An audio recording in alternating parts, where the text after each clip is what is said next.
지금 작가님께서 인터뷰 하신 분들의 이런 일하는 거 업종을 보니까 정말 다양하더라고요. 경비원도 있고 아파트 관리소장, 버스 기사님도 있고 그리고 도배하시는 분도 있고 이렇게 여러 가지 직업을 갖고 계신 분 인터뷰를 하셨는데 작가님이 생각하기에 나중에 한번 도전해보고 싶다 이렇게 추천할 만한 비전이 좀 괜찮다라고 생각되는 직업 탑5로 고른다면 뭐가 좀 있을까요?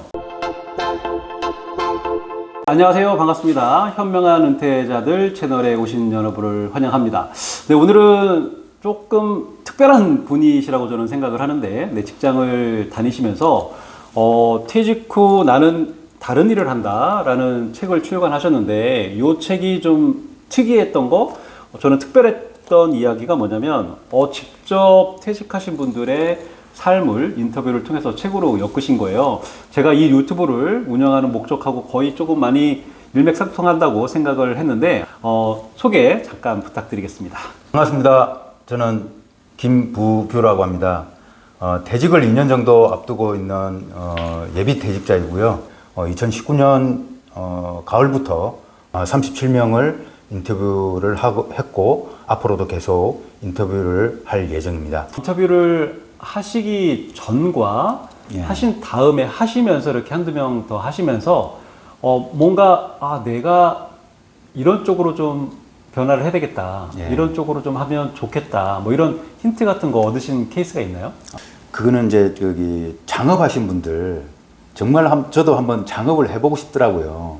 도전을 해보고 싶은데 이제 이렇게 창업을 하다 보면 실제적인 경험을 해야 된다는 그런 것도 있고 또 창업 비용이 또 만만치가 않잖아요. 그래서 그런 부분들에서 이제 좀 걸림돌이 있어서 창업을 해보고 싶지만 쉽지가 않더라는 생각을 했고 최근에 인터뷰한 분 중에 애견 샵을 목욕 샵을 하시는 분을 인터뷰를 했었는데 정말 그거는 제가 강아지를 좋아한다면 한번 해보고 싶더라고요. 정말 이제 초창기고 그다음에 아직 조금씩 이제 이렇게 올라오고 있는 그런 상황이라 치킨 가게처럼 이렇게 기존에 창업한 가게가 많지가 않기 때문에 신선하고 그다음에 또 이제 실패할 확률이 굉장히 낮겠다는 생각이 들어서 그걸 한번 해보고 싶었는데 그런 생각들의 변화가 예전에는 창업을 생각을 안 했지만 조금 더 창업에 대해서 생각을 해보는 그래서 제가 이제 1인 기업도 한번 해보고 싶고 하는 그 연관해가지고 1인 기업도 한번 해보려고 하는 그런 생각을 가지고 있거든요. 인터뷰 하시기 전에는 막막했는데 퇴직하고 나서 창업을 해볼까 이런 막연한 생각만 했고 어떻게 보면 좀 두렵다라는 생각도 있으셨을 거예요. 왜냐면 신문이나 이런 여러 사람들 얘기하는 게 정말 힘들고 안 좋은 소식만 안 좋은 소리들 많이 하니까 근데 실제로 그 현장에서 그 일을 하시는 분들을 만나보고 인터뷰 하시면서 이게 준비만 잘하면 뭔가 가능성이 있구나라는 걸 좀 느끼신 건가요? 그러면? 준비만 정말 잘하면 조사도 많이 해야 되겠지만 자기도 이제 경험을 해보고 이런 식으로 한 1년 정도 준비를 하고 거기에 이제 뛰어든다면 준비한 만큼 성과는 날이라고 생각을 합니다. 그러면 이 인터뷰 하실 때 보람된 부분이 있을 것 같은데 어떤 부분이 조금 보람되실까요? 저뿐만 아니라 많은 사람들이 이제 정보에 목말라 하고 있거든요. 그렇죠. 내가 퇴직을 해가지고 뭘 할 수 있을까 하는 정보.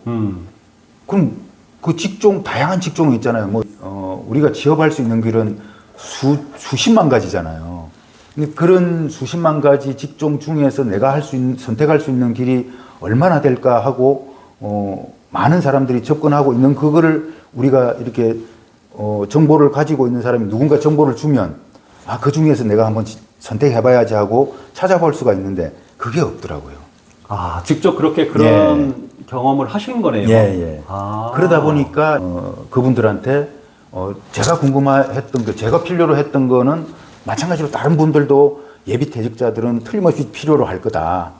이렇게 이제 생각을 하고 이제 그분들에게 정보를 제공해야 되겠다. 나도 필요하지만 그분들도 필요하니까 똑같은 정보를 제공하면 훨씬 좋아하지 않을까. 인터뷰 하신 분 중에 뭔가 좀 독특한 인생 이막을 살고 계신 분이 있으셨나요? 예. 철학관이었거든요. 아, 철학관. 워낙 바쁘신 분이어가지고 이제 제가 직접 사무실로 찾아갔습니다. 아, 장사가 잘 되셨나 보네, 사업이 잘 되셨나 보네요. 전국적으로 이렇게 그 연락이 오시는 분이었다고 하더라고요. 예, 그 전에 어떤 일을 하셨던 분이세요? 직장 생활을 하신 분이었죠. 직장 생활 일반 예, 직장인이었는데 예. 그러면서 이제 짬짬이 전국 명산을 다니시면서 도인의 경지에 올라 있는 이런 분들, 아주 그 유명하신 분들 이런 분들 찾아다니면서 이제 직장 생활 그 수입을 많이 그쪽에 이제 꼬라박은 거죠. 꼬라박으셨어요? 아, 제 표현이 좀 아닙니다. 그분이 이제 많이 그런 어떤 수입을 이제 이렇게 하셔가지고 돈을 많이 들여가지고 15년 동안 공부를 하셨다고 그러더라고요. 이제 어느 정도 그분도 이제 경지에 올라섰겠죠. 그래서 이제 퇴직하시고 나서 바로 이제 창업을 하셔가지고 그동안에 이제 짬짬이 이제 여러분들한테 이제 이렇게 소문이 났었던가 봐요. 찾아오는 사람들이 많았고, 그리고 이제 기업체에서도 많이 오고 이래가지고. 기업체에서요? 예. 그래서 이제 굉장히, 코로나 이전에는 쏠쏠했다고 하는 이제 그런 얘기를 들었는데, 코로나 이후에는 굉장히 힘들었다고 그러더라고요. 이 코로나가 사람을 이렇게 만나지 못하게 하잖아요. 그렇죠. 예. 그러니까 사람을 만나서 상담을 하고 얘기를 해야 되는데, 못하게 하니까 그 기간 동안에는 굉장히 힘들었다고 그러더라고요. 그럼 지금은 좀 많이 네, 지금은 이제 많이 이제 회복을 해가지고 네. 이제 꽤 이제 좋아지셨다고 그러시는데 철학관이 가장 이제 독특했고요. 그다음에 두 번째는 모델 하시는 분이거든요. 직장 생활을 하시다가 어떻게 또 모델을 하고 싶어서 직장 생활 중에 짬짬이 모델 연습을 하고 학원도 다니고 하시다가 이제 모델을 하기 시작했는데 7월 달에 큰 상을 받았습니다. 연세하고 성별이 어떻게 되시나요? 여자분이신데. 여성분이시고 예. 연세는 어느 59세. 59세 시니어 모델이시네요. 예, 시니어 모델로. 근데 뭐 젊은 분들하고 같이 이렇게 경쟁을 하셨더라고요. 그랬는데 이제 최고의 상을 받으셨습니다. 굉장하신 분인데 그냥 일반 직장인이셨던 분이신 거죠? 예. 그래서 이제 주변에서 많이 그렇게 얘기를 했대요. 아니, 그 끼를 어떻게 그동안에 숨겼냐. 그 끼를 숨기시면서 살으셨는데. 끼를 막 이제 이렇게 잠재우고 지냈냐. 그 두 분이 독특한 인생 이막을 사신다고 생각을 하셨는데, 처음이 이제 철학관 하시는 분, 그리고 이제 시니어 모델 하신 분인데, 근데 길은, 그러니까 퇴직하시는 분들이 대부분 생각하는 게 좀 재취업을 하거나 인맥을 통해서 아까 말씀하신 것처럼 재취업을 하거나 아니면 재취업에 성공해도 또 재직기간이 평균 재직기간이 1년 조금 넘는 것밖에 안 된다고 하더라고요. 또 재취업하시더라도 또 나오셔야 되고 그러다 보면 선택하는 게 창업이다라고 좀 되게 제한된 어떤 직업군을 생각을 하시는데 이 두 분의 이야기를 들으니까 정말 다양한 직업을 할 수 있구나. 지금 작가님께서 인터뷰 하신 분들의 이런 일하는 거 업종을 보니까 정말 다양하더라고요. 경비원도 있고 아파트 관리소장, 버스 기사님도 있고 그리고 도배하시는 분도 있고 이렇게 여러 가지 직업을 갖고 계신 분 인터뷰를 하셨는데 작가님이 생각하기에 나중에 한번 도전해보고 싶다 이렇게 추천할 만한 비전이 좀 괜찮다라고 생각되는 직업 탑5로 고른다면 뭐가 좀 있을까요? 수입을 액면 그대로 이렇게 밝히기를 많이 꺼려 하셨습니다. 그래서 정확히는 말씀드리기 어렵지만 그래도 어느 정도 중견기업 대리 과장, 부장 이 정도 이제 중소기업, 중견기업 이 정도 이제 수입이 있다 하고 이제 이렇게 말씀을 하시는 분들이 있었는데 제가 이제 많이 이렇게 추천드리고 싶은 거는 뭐냐면 애견 셀프 목욕 샵을 하시는 분이 있었습니다.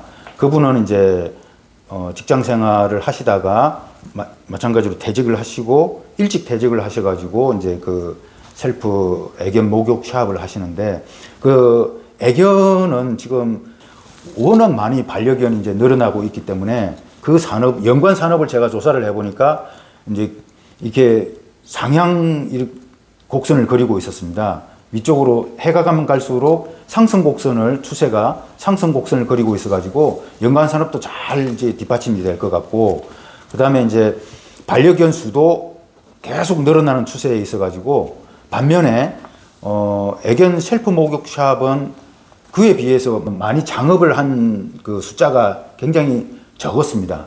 직접 창업하셔도 되고, 그 다음에 프랜차이즈를 통해서 창업을 하셔도 되지만, 그게 이제 가장 실패 확률이 낮을 것 같다는 생각이 들었습니다. 그래서 그쪽도 이제 좋은 것 같고, 1시간 정도 일을 하고, 내가 수입으로 거둬들이는 부분은 150에서 160. 조금 적으면 이제 초창기라서 그런지 모르지만 한 140 정도. 그 다음에는 온라인 판매 사업을 하시는데, 이분도 이제 그 한 8개월 정도 교육을 받으시고, 온라인 사업에 대해서 문외한이었었는데, 이제 직장 생활을 하시다가 그에 대한 정보가 전혀 없고 하다 보니까, 경험도 없고 하다 보니까 이제 교육을 8개월 받으셨어요. 그래서 그 이후에 이제 누룽지라는 아이템을 가지고 시작을 하셨는데 대박이 났습니다. 지난 4월 달에 한 600만 원 정도의 수입이 있었다고 하더라고요. 그런 걸로 봤을 때 이제 누룽지 사업도 아이템만 잘 잡으면, 누룽지뿐만 아니라 누룽지를 꼭 해야 되는 건 아니지만 그와 관련된 아이템만 잘 잡으면 좋은 사업이 될 수도 있겠다 하는 생각이 들었고, 그 다음에는 이제 개인 카페도 있고 사회복지 쪽으로도 이제 많이 이제 뭐 창업도 하시기도 하고 이제 자격증을 따시기도 하고 해가지고 이제 그 수입이 꽤 되시는 걸로 제가 이제 파악을 했고요. 버스 기사도 250만 원 정도 하는 걸로 그렇게 알고 있습니다. 인터뷰를 하신 분들이 어쨌든 현재는 일을 하고 계시지만 네. 처음 퇴직할 당시에도 어떤 준비를 해서 바로 일을 시작하신 분들이 많나요? 아니면은 좀 시행착오를 겪으시고 일을 나중에 이렇게 구하신 분들이 좀 많으셨나요? 제가 인터뷰한 분들 중에는 대부분 이제 한 60대 분들이 대부분이다 보니까 그분들을 하다 보니까 그분들은 정말로 베이비붐 세대잖아요. 그러니까 준비 없이 맞닥뜨린 분들이 대부분이더라고요.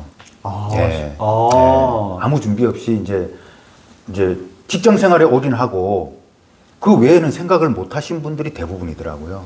네, 그러다 보니까 나와서 뭘 해야 될지 모르고 오왕좌왕 하신 분들이 대부분이고, 나가가지고 이제 막 찾기도 하고, 이제 학원에 다니기도 하고, 자격증을 따기도 하고 해가지고, 아니면은 주변 지인들을 통해서, 인맥을 통해서 직장에 들어가기도 하고 하는 그런 게 이제 대부분인데, 제가 딱 보니까, 종합을 해보니까, 딱 두 가지가 나오더라고요. 딱 두 가지. 그게 뭐냐면, 인맥. 네, 첫 번째는 인맥. 네. 예. 사람 관계가 가장 중요하다. 사람 사는 거는 이제 혼자 살 수가 없잖아요. 그러니까는 주변에 이제 여러 사람들하고 같이 이렇게 살아가는데, 그 중에 이제 직장 생활을 하면서, 직장 생활 하는 그 직장 동료들 뿐만 아니라 외부 사람들하고의 관계도 중요하니까 그 사람들과 관계를 아주 중요하게 생각하고 잘 이끌어 나가다 보면 퇴직을 하고 나면 그분들이 나를 불러요. 하는 그런 분들이 있더라고요. 예. 그래서 그 인맥이 가장 중요하다는 생각이 들었고, 그 다음에 인맥이 없으면 창업밖에 없더라고요. 가장 많은 게 치킨 가게가 몇 개나 되는지 아세요? 한 몇만 개 되지 않을까요? 한 몇만 개 한번 알아맞혀 보세요. 한 2만 개? 3만 개입니다. 3만 개. 비슷합니다. 비슷하게 맞췄습니다. 예. 그래서 그런 부분들이 이제 창업을 이제 서둘러서 하시는 분들 중에 가장 이제 많이 하시는 게, 제가 인터뷰 하신 분도 치킨을 굉장히 좋아하셨대요. 그래서 결국에는 이쪽 길로 가다가 저쪽 길로 가다가 치킨 가게를 하는 걸로 이제 마지막에 이제 안착을 하셨는데, 그런 식으로 이제 창업이 또 이제 인맥 이외에 창업이 또 새로운 길로 갈 수 있는 길인데, 정말로 조심해야 되는 부분이죠. 그거는. 그렇죠. 예, 창업이라는 거. 네. 조사도 많이 해야 되고 경험을 쌓은 다음에 창업을 해야 됩니다. 무턱대고 프랜차이즈라고 해가지고 바로 창업을 하게 되면 실패할 확률이 5년 내에 실패할 확률이 50% 가까이 되더라고요. 그래서 창업은 꼭 경험을 해봐라. 알바를 하건 아니면 누구 밑에서 공짜로 뭐 일을 해주건 한 1년 정도 경험을 해보고 이제 다양하게 이제 어떻게 하면 될지를 공부를 해가지고 창업을 해야 된다는 그 사실은 정말 진리와 같더라고요. 네. 저도 네, 최근에 3년 동안 네, 프랜차이즈 가게를 운영을 했었거든요. 아, 직장 그러셨어요? 다니면서 네, 3년 만에 폐업을 했는데 관련된 영상도 있고요. 예. 근데 저도 이제 준비를 못하고 그냥 불안한 마음에서 시작을 했거든요. 예. 아, 퇴직하고 나서 창업을 한번 해볼까? 그러면 직장 다니면서 한번 경험을 해보자. 라고 해서 이제 시작을 했는데 예. 공부를 안 하고 경험을 안 하고 예. 시작을 하니까 예. 한계가 있더라고요. 정말 예. 힘들고 예. 위기가 왔을 때 이 대처 능력이 예. 엄청 떨어져요. 떨어지죠. 재료비가 예. 올라가고 예. 뭐 직원들이 갑자기 그만두고 뭔가 고객들이 컴플레인을 예. 하고 하는 거에 대한 대응을 예. 못하다 보니까 네, 많이 힘든 시간을 보내게 됐습니다. 지금 이제 앞으로 1년 정도 뒤에 퇴직하시는 분들이 많이 계실 텐데 예. 그분들이 1년 전에 어떤 걸 좀 준비하면 도움이 될까요? 현재까지 뭘 해야 할지 감조차 잡지 못하는 분들을 위해서 먼저 자신을 아는 것이 이제 중요하거든요. 자기가 뭘 좋아하고 하고 싶은 게 뭔지 찾는 게 가장 급선무라고 생각을 합니다. 그래서 도서관이나 서점에 가셔가지고 관심 분야 책 5권 정도를 한번 읽어보시라고 권유를 드리고 싶습니다. 그 분야에 관심이 가면 5권을 읽어가지고 그 분야에 관심이 가면 15권 정도, 뭐 10권도 좋고 15권 정도 좋습니다. 예, 책을 한 20권 정도 읽게 되면 자연스럽게 길이 보이게 됩니다. 만약에 길이 보이지 않는다면 처음부터 다시 시작하면 됩니다. 이거는 이제 시간과의 싸움이지만 제가 한 방법도 이랬거든요. 책을 많이 읽다 보니까 거기에서 영감이 탁 떠올라가지고 글쓰기 공부를 하고 인터뷰를 하게 되었거든요. 그래서 이게 가장 중요하다고 저는 생각을 합니다. 돈 들지 않는 방법이니까 뭐 책을 사는 것도 좋지만 도서관에 가셔가지고 빌려보시면 충분히 이제 할 수 있는 부분이니까 돈 안 들이고도 내 길을 찾을 수가 있습니다.